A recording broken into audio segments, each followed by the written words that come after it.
இந்த சூரசம்ஹாரம் ஏன் நடக்குது? இந்த சூரசம்ஹாரத்தை பார்க்கும் பொழுது வாழ்க்கையில அனைத்துமே வெற்றியாக மட்டுமே அமையணும்.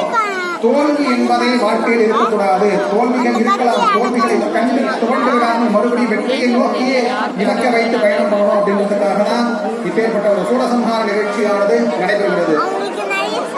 சூரனானவன் பண்டாசுரனாக அவதாரம் எடுத்திருக்கிறான்.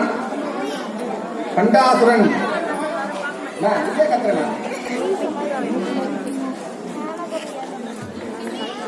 பண்டாசுரனானவன் தற்சமயம் அம்பிகைக்கு எதிர்க்கே தன்னுடைய யுத்தத்தை முதல்ல துவக்கிறான். அந்த பண்டாசுரன் அப்படின்றது தடங்கள் அப்படின்னு சொல்லக்கூடிய ஒரு ஊமைக்கு பண்டாசுரன் அம்பிகையை போர் கொடுத்து வந்து சுத்தி சுத்தி வந்துட்டு இருக்கான். அம்பிகையை நோக்கி முன்னோக்கி வந்த சூரனை அம்பிகை சும்மா ஒரு 2 பாதம் எடுத்து வைத்த உடனே அவ்வளவு வேகமா பின்னோக்கி சூரனானவன் ஓடிக்கொண்டிருக்கிறான். அவ்வளவும் பயம். அம்பிகையானவள் தன்னை எப்படியாவது என்று தன்னுடைய பிராணனை வாங்கிடவா, தன்னை ஆழமாக ஏற்றுக்கொள்வா அப்படின்றதுனால பண்டாசுரனால முன்னுக்கு வர முடியல. இருந்தாலும் முயற்சி பண்ணி மறுபடியும் முன்னுக்கு வர மறுபடியும் அம்பாள் விரட்டி போறாப்ல.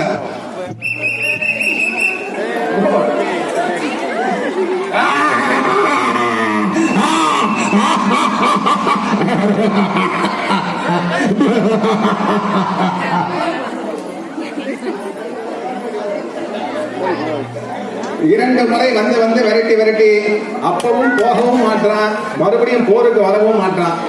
அந்த இருட்டு சந்தில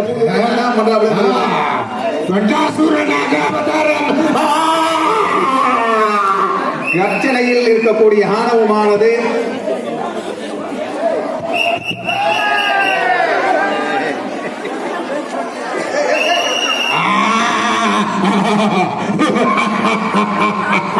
பயந்து ஓடிவிட்டார், பயந்து ஓடிவிட்டார். சூரனுடைய ஆணவ சிரிப்பு. அம்பிகை இதுக்கு மேலேயும் இவனை விட்டு வைக்கணும் அப்படின்றது ஒண்ணும் கிடையாது. இவனை இவ்வளவு நேரம் பார்க்கறதே ரொம்ப நேரம் கஷ்டம். அம்பிகையினுடைய திருசூலத்தால சூரனுடைய சிரசானது முதல் சம்ஹாரமான பண்டாசுரனுடைய சம்ஹாரம் தற்சமயம் நடக்க இருக்கிறது. முடியுமா முடியுமா பெண்ணே, உன்னைக்கு இல்லாமல் விடுவதில்லை. சூரனுடைய ஆணவ சிரிப்பு.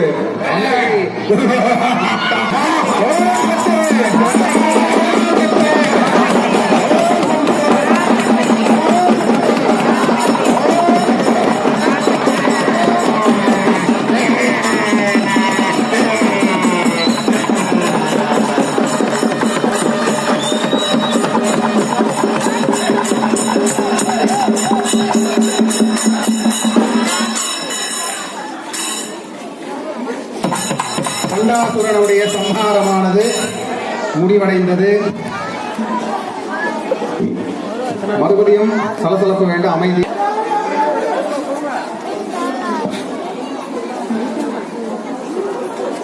அம்பிகையை நோக்கி சூரனானவன் வலம் வந்து கொண்டிருக்கிறான். அம்பிகையினுடைய பேராற்றலை பார்க்கும் பொழுது அம்பிகையினுடைய ஆற்றலானது அம்பிகையை சுற்றி ஒரு ஒளிவட்டமாக விழுது. அதை பார்க்கும் பொழுது அவனுக்கு பயமா இருக்குது. இவ்வளவு ஒரு ஒளிவட்டமானது அம்பிகையை சுற்றி விழுது. இந்த ஒளிவட்டத்துக்குள்ள நம்மளால போக முடியுமா, எந்த வழியில போக முடியும் அப்படின்னு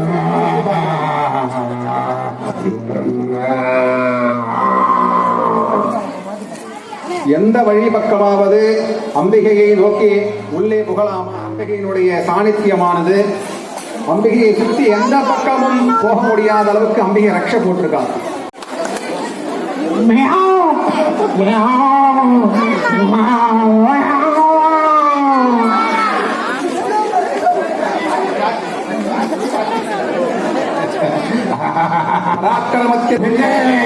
புலி சிங்கம் போனா காட்டுக்கே ராஜாவாக இருக்கலாம். ஆயிரம் பலம் யானை பலம் கொண்டவன் உன் பெண்ணே, நீ என்ன செய்வாய் என்னை? 1000 யானை பலம் கொண்ட நடக்கிறேன் பெண்ணே, சின்னம் எது பெண்ணே, வேண்டாம் என்னோடு போர், ஓடிவிடு. ஓடிவிடு. என்னை பார்த்தால் உனக்கு பயம் வரவில்லையா?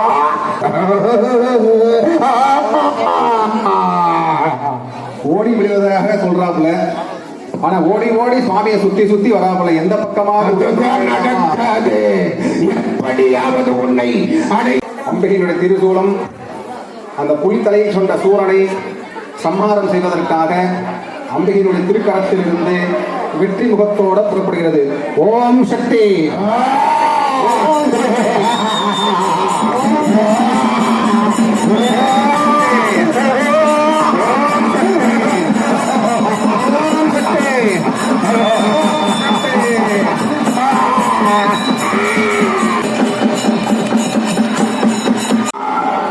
அஸ்வம் அப்படின்னு சொல்லக்கூடிய அமைதி, அஸ்வம் அப்படின்னு சொல்லக்கூடிய குதிரை தலையோட வரக்கூடிய அரக்கைங்க.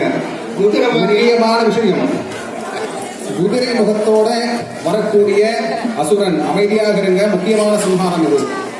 இதுவும் முக்கியமான சம்ஹாரம். அமைதியாக இருங்க. நம்முடைய ஆலயத்துல 7வது நாள் அலங்காரம் பார்த்தவர்களுக்கு தெரிந்திருக்கும். பிராமணி அப்படின்னு சொல்லக்கூடிய ஒரு அலங்காரத்தை போட்டிருந்தோம். அந்த பிராமணிக்கு அடுத்தபடியாக அதுக்கு பேர் மாற்றி வைத்தோம் அப்படின்னா அஸ்வாரூடா அப்படின்னு சொல்லக்கூடிய சுவாமியினுடைய பெயராக இருக்கும். அந்த அஸ்வாரூடா அப்படின்னு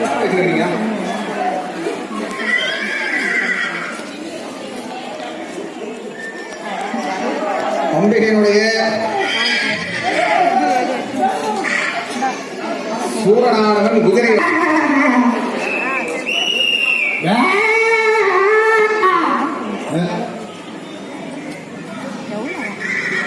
குதிரையுடைய பராக்கிரமம் அம்பிகை அஸ்வாரூடாக மாறிய உடனே நான் சொன்னேன் 1000 மடங்கு வேகத்தில் செல்லக்கூடிய அம்பிகையினுடைய புத்தியானது.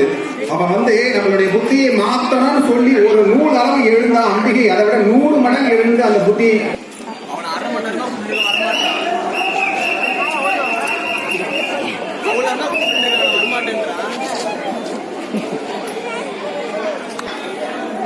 இரண்டு முறை சூரனானவன் அம்பிகையை கத்திரிக்காலத்திலிருந்து புறப்படுகிறது. ஓம் சக்தி.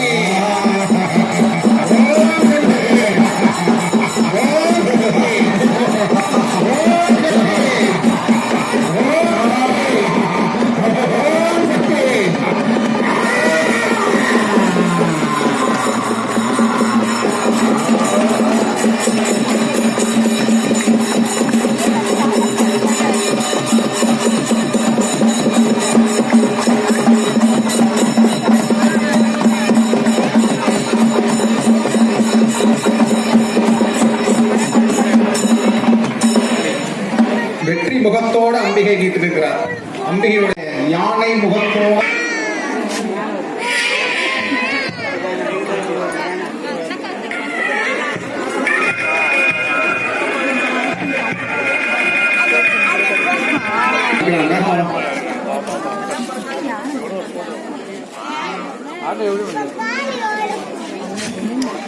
நம்மளுடைய மனதை அறிந்து கொண்டு இருக்கும் மன நிம்மதி இல்லாம வாழ்க்கையில நிறைய பேரை நாங்க பாக்குறது எல்லாமே இருக்கு. ஆனா மனசுல ஏதோ குழந்தைக்கு மட்டும்தான் மனவேதனை கிடையாது.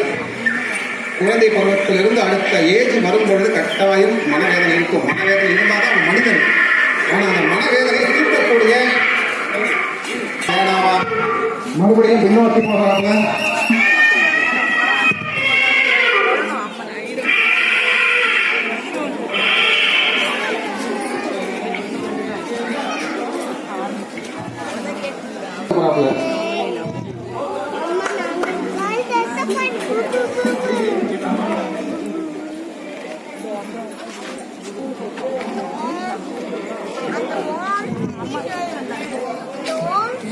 இதற்கு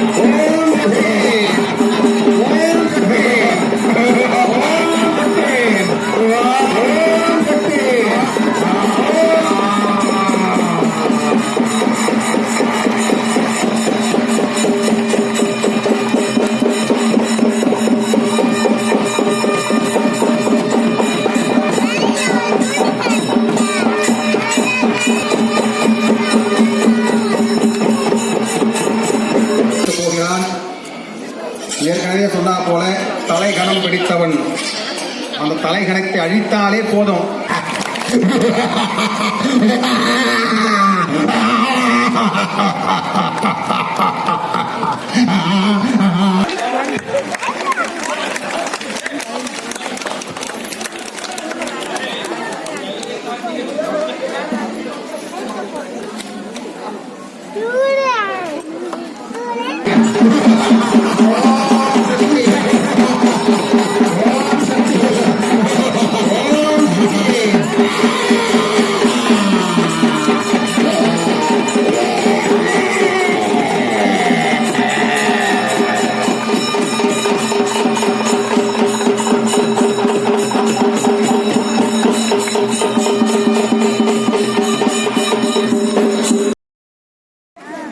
அந்த மகிஷனானவன் அம்பிகையை நோக்கி வலம் வந்து கொண்டிருக்கிறான்.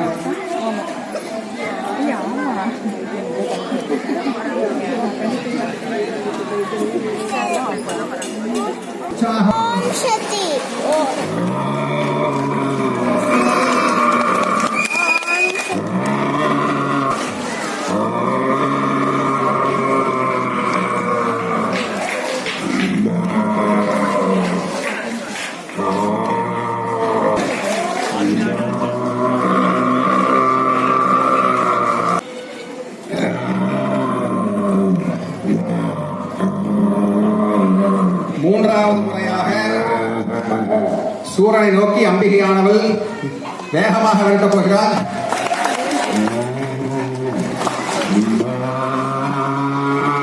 அம்பிகையினுடைய திரு